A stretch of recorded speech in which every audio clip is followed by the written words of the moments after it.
Salut à tous, j'espère que vous allez bien et on se retrouve aujourd'hui pour la suite de notre série sur les défenseurs avec Kalidou Koulibaly. Bienvenue.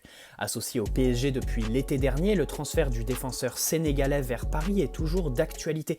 En effet, Leonardo aurait discuté avec l'agent de Koulibaly dernièrement et un contrat avec Paris a été étudié. Mais rien n'est fait et vous savez tous qu'avec Naples, lorsqu'on entame des négociations, on a de grandes chances de s'y casser les dents. Le feuilleton Alan pour illustrer cette intransigeance napolitaine. Dans un premier temps, on va faire un point financier. Je n'aime pas ça, mais sur ce dossier, l'argent est pour moi la clé. Donc pour Kalidou Koulibaly, ne nous voilons pas la face, sortir moins de 85 millions d'euros, ça a tout d'une mission impossible. Le Napoli réfléchira à partir du moment où 90 millions d'euros seront sur la table. On rappelle aussi qu'il a une clause libératoire qui sera fixée à 150 millions d'euros cet été. On n'est qu'au début de la vidéo, mais nous sommes déjà à son tournant. Koulibaly, ce sera 85 millions d'euros minimum, donc le défenseur le plus cher de l'histoire. Mais comment Koulibaly est arrivé à un tel niveau? Né le 20 juin 1991 à Saint-Dié-des-Vosges, en France, Koulibaly commence le foot en 1997 avec le SRD Saint-Dié. 5 ans plus tard, il intègre le centre de formation du FC Metz, mais la réussite ne lui sourit pas. Le FC Metz ne le conserve pas et il repart donc pour le club de ses débuts, où il poursuit son apprentissage et joue 2 saisons en CFA2 avant de convaincre une seconde fois le FC Metz de miser sur lui. En effet, il y retourne en juillet 2009, cette fois c'est la bonne, la carrière de Kalidou Koulibaly est prête à commencer. Durant la saison 2009-2010, il remporte la coupe Gambardella au tir au but et le championnat de CFA2 avec l'équipe B du FC Metz, ses 2 premiers trophées. La saison suivante est sa première en professionnel. Après une première entrée contre Vannes en août et le premier but de sa carrière face à Clermont le 15 avril, il signe son premier contrat pro 3 jours plus tard, le 18. Mais à l'issue de la saison 2011-2012, le FC Metz est relégué en national et Koulibaly décide de se chercher un nouveau club. C'est le club belge du KRC Genk qui obtiendra son transfert contre 1,3 million d'euros. Kalidou Koulibaly signe un contrat de 4 ans en Belgique. Il joue 92 matchs avec Genk et découvre la Ligue Europa qu'il joue lors de ses 2 saisons là-bas. Mais en 2014, Naples propose 8 millions d'euros que Genk accepte. Koulibaly rejoint l'Italie.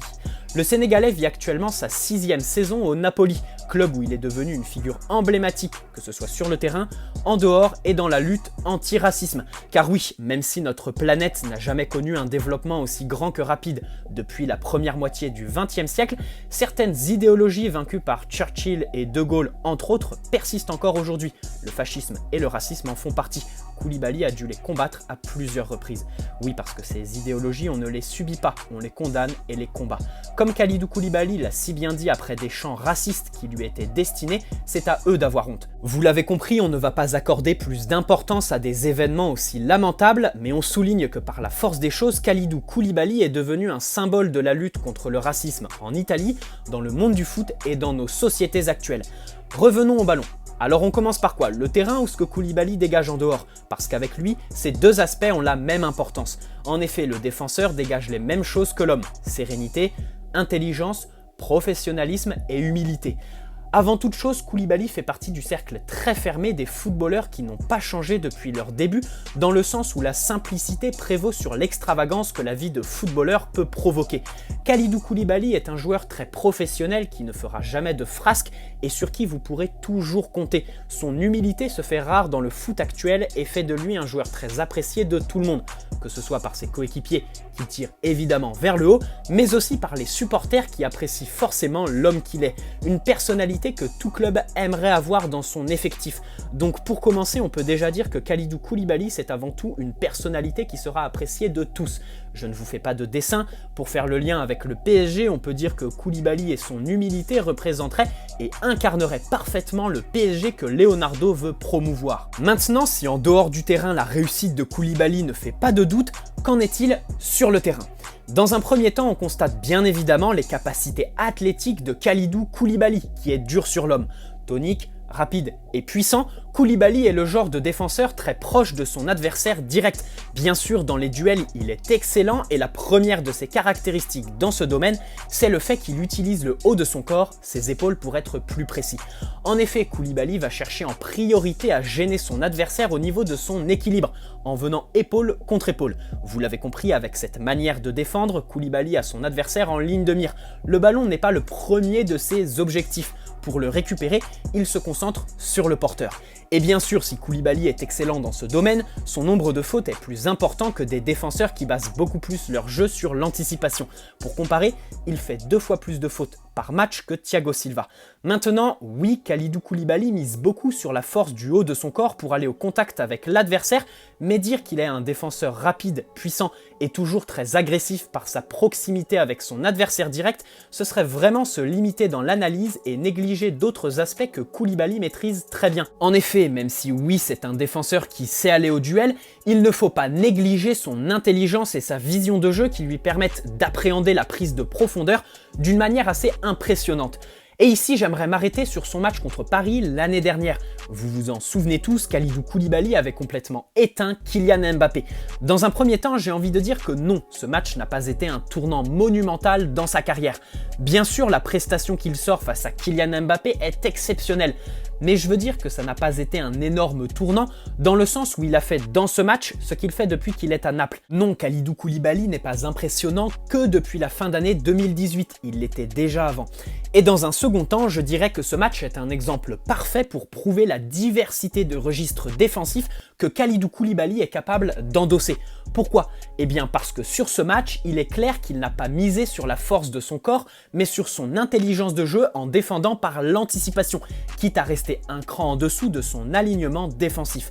Donc oui, Kalidou Koulibaly est un défenseur très fort dans le duel, qui défend la plupart du temps en avançant pour être au contact de l'adversaire et le gêner avec son corps, mais dire qu'il est monomorphe parce qu'il ne sait que jouer de son côté athlétique serait se tromper. En effet, Kalidou Koulibaly est bien un défenseur polymorphe qui sait gêner l'adversaire avec son corps. Oui, mais aussi avec son intelligence. Il est tout à fait capable de se tenir loin de son vis-à-vis pour surgir au meilleur des moments et utiliser l'espace d'une manière très efficiente. Voilà, dans un premier temps, on peut dire qu'il est un défenseur très complet dans les registres qu'il peut utiliser, peut-être plus complet qu'on ne le pense. Mais bien évidemment, l'analyse ne s'arrête pas là. En effet, on peut aussi noter son jeu de tête qui est juste excellent, que ce soit en termes de timing, dans la prise d'appui et la détente. Koulibaly est un monstre dans les airs. On peut aussi dire que le 1 contre 1 est peut-être la première de ses forces, mais ça on l'a déjà développé puisque c'est ici qu'il se montre impressionnant grâce à sa force dans le haut du corps et sa puissance. Et c'est sûrement grâce à ça qu'on le surnomme le Roc. Sa capacité à sortir de sa ligne défensive pour venir mettre la pression sur l'adversaire un cran au-dessus sur le terrain est aussi très intéressante. Et dans le même temps, il est évident que Kalidou Koulibaly tire son bloc vers le haut sur le terrain. C'est logique. Et ça, orienter un bloc défensif sur la verticalité, vous savez que c'est un sujet de controverse au PSG. Soyez certain qu'avec Kalidou Koulibaly, votre bloc ne sera pas aussi bas qu'avec Thiago Silva. Allez, on va terminer avec un aspect qui compte beaucoup chez les défenseurs modernes, l'apport à la construction. Eh bien, dans ce domaine, force est de constater que Koulibaly excelle. En effet, son profil à la relance est très singulier, mais tout aussi intéressant. À la différence de Marquinhos, Koulibaly ne relance presque jamais par des ballons pieds en rupture dans les airs. Sa grande force, ce sont les passes bien appuyées, au sol, et qui cassent la première voire la seconde ligne défensive adverse la plupart du temps. Par exemple, si on prend le match aller face à Dortmund avec la présence de Neymar entre les lignes, on peut dire que le seul qui cherchait Neymar c'était Verratti. Eh bien, ce qu'a fait Verratti, Koulibaly l'aurait fait, ce qui aurait permis au PSG d'évoluer bien plus haut et permettre à Verratti de diversifier le circuit de passe et d'être plus dangereux. Même si c'est un défenseur central, Kalidou Koulibaly est tout à fait capable de créer de l'espace à son latéral et son ailier gauche par ses passes qui trouvent un joueur axial derrière le milieu de terrain. Contre une équipe très organisée et en harmonie parfaite au niveau de l'intensité mise sans ballon, Kalidou Koulibaly sait se montrer important rien qu'en cassant la ligne d'attaque. Donc le défenseur sénégalais est aussi très intéressant avec le ballon puisque son calme et sa précision sur les passes au sol permettent de casser les lignes d'un bloc compact ou calmer la pression mise en place par une équipe intense dans son pressing. Voilà pour le profil de Kalidou Koulibaly, défenseur très solide dans les duels, intelligent dans l'utilisation de l'espace et l'appréhension de la profondeur, excellent dans les airs, donc sur coup de pied arrêté, et qui sait se donner un rôle important dans la construction. Pour parler de régularité, un facteur très important aujourd'hui, on peut dire que si cette vidéo était sortie il y a 6 mois, la donne aurait été complètement différente. En effet, entre 2012 et le début de cette saison, Kalidou Koulibaly n'avait manqué que 22 jours en tout, ce qui témoignait d'une incroyable fiabilité. Mais depuis la fin d'année 2019, il a manqué 64 jours à cause de 2 blessures. Et ici, force est de constater que sa régularité en a pris un coup. Maintenant, pour vous donner mon avis personnel, je vous dirais qu'il est très tranché. En effet, Koulibaly aura 29 ans en juin et le summum physique de sa carrière est donc passé. Quand je vous disais en début de vidéo que nous étions à son tournant lorsque je parlais des 90 voire 100 millions d'euros que Naples exige, c'est parce que personnellement, jamais je ne mets une telle somme sur Kalidou Koulibaly. En effet, si vous prenez les 10 transferts les plus chers de l'histoire du foot, le seul qui avait 29 ans ou plus au moment de son transfert, c'est Cristiano Ronaldo vers la Juventus. Si on veut être un peu plus précis, on peut aussi dire qu'aucun des 5 défenseurs les plus chers du monde avait plus de 26 ans au moment de leur transfert. Vous savez tous qu'en signant Kalidou Koulibaly au prix demandé par son club, on ferait de lui le défenseur le plus cher de l'histoire à 29 ans. Si on jette un coup d'œil à sa valeur marchande, on constate dans un premier temps qu'elle est aujourd'hui estimée à 56 millions d'euros et qu'elle n'a jamais dépassé 75 millions d'euros.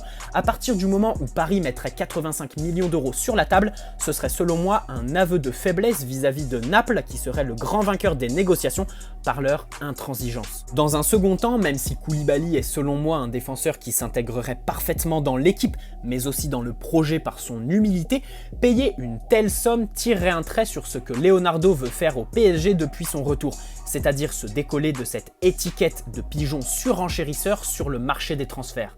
Pour résumer en une phrase, Kalidou Koulibaly, personnellement, je ne mets pas plus de 60 millions d'euros sur la table. Imaginons qu'il ait 24-25 ans, ce niveau, et Naples, ces mêmes exigences, je fonce. Mais aujourd'hui, Koulibaly en a 29, et faire de lui le défenseur le plus cher de l'histoire serait très osé selon moi, surtout pour ce PSG qui veut arrêter de jouer sur sa puissance financière qui permet au club vendeur de faire gonfler les enchères. Ce n'est absolument pas contre Kalidou Koulibaly, qui est un joueur et un homme exceptionnel, mais plus contre la direction de Naples qui est bien trop gourmande pour moi, demandant presque le double de la valeur marchande de Koulibaly. On peut aussi imaginer Kalidou Koulibaly forcer son départ, en demandant à sa direction de baisser son prix. Mais il est très apprécié à Naples et il aime ce club. Je ne le vois pas pousser pour partir et dans le même temps, retenir un joueur contre son gré, les dirigeants napolitains, ils savent le faire. Excellent joueur, direction napolitaine en position de force et trop gourmande, Paris qui veut se détacher de l'image du club très dépensier qu'il dégage, plus de 85 millions d'euros pour Koulibaly, je ne l'aimais pas. Et c'est à contre-cœur, avec une petite dent contre la direction napolitaine, qui pourrait être un peu plus réaliste, mais elle est en position de force et baisser le prix de Koulibaly me semble très compliqué. À son arrivée, Leonardo a refusé de finaliser l'opération Matthijs de Ligt, qui se serait située autour de 80 millions d'euros. Un an après, accepter d'en mettre 100 sur un défenseur qui a 10 ans de plus, je ne trouverais pas ça très logique. Maintenant, si Naples accepte 60 millions d'euros pour Kalidou Koulibaly, je fonce direct. Voilà, j'espère que cette vidéo vous aura plu. Je tiens à vous préciser que mon avis n'enlève rien au formidable défenseur qu'est Kalidou Koulibaly et à l'estime que j'ai pour lui. Mais Naples en demande bien trop selon moi. Malgré son niveau exceptionnel, l'âge de Koulibaly est trop avancé pour miser une telle somme. Naples est trop gourmand, il ne faut pas les rassasier. N'hésite pas à poser un like si cette vidéo t'a plu, t'abonner si ce n'est pas déjà fait et me donner ton avis dans l'espace commentaire. Bonne soirée à tous, allez Paris, ciao!